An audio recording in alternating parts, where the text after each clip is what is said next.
my culture, sons were favored over daughters. So when I was born, my parents were excited to have their first child, but they were also disappointed that I wasn't a boy.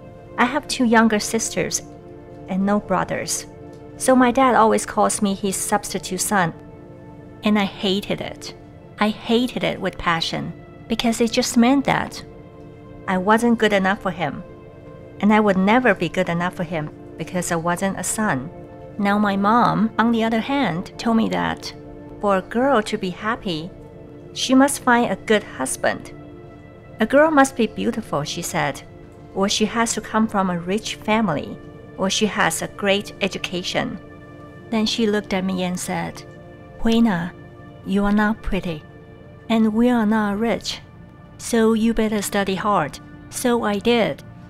I became an overachiever, people pleaser, perfectionist, and excelled in everything I did.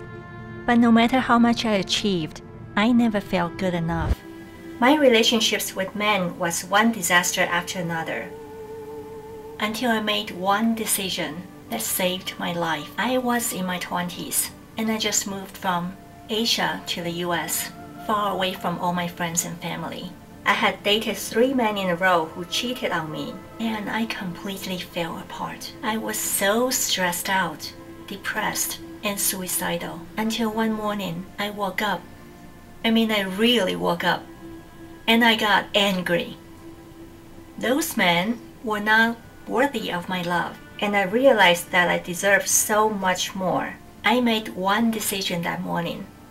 If nobody in the world would love me, I would love myself. If I couldn't fit in or blend in anywhere, I would stand out and be myself.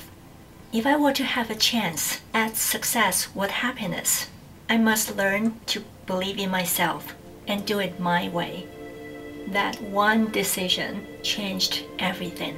I finally realized that my parents, even though they didn't love me the way I wanted them to love me, they were doing their best.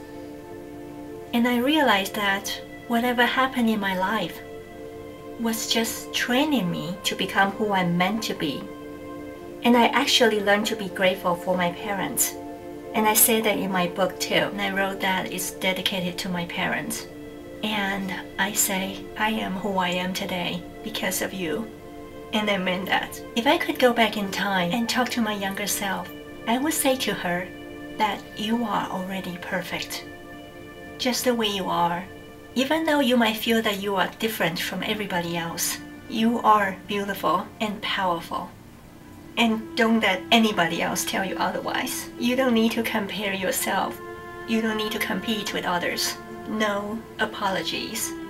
Just you, whatever you want.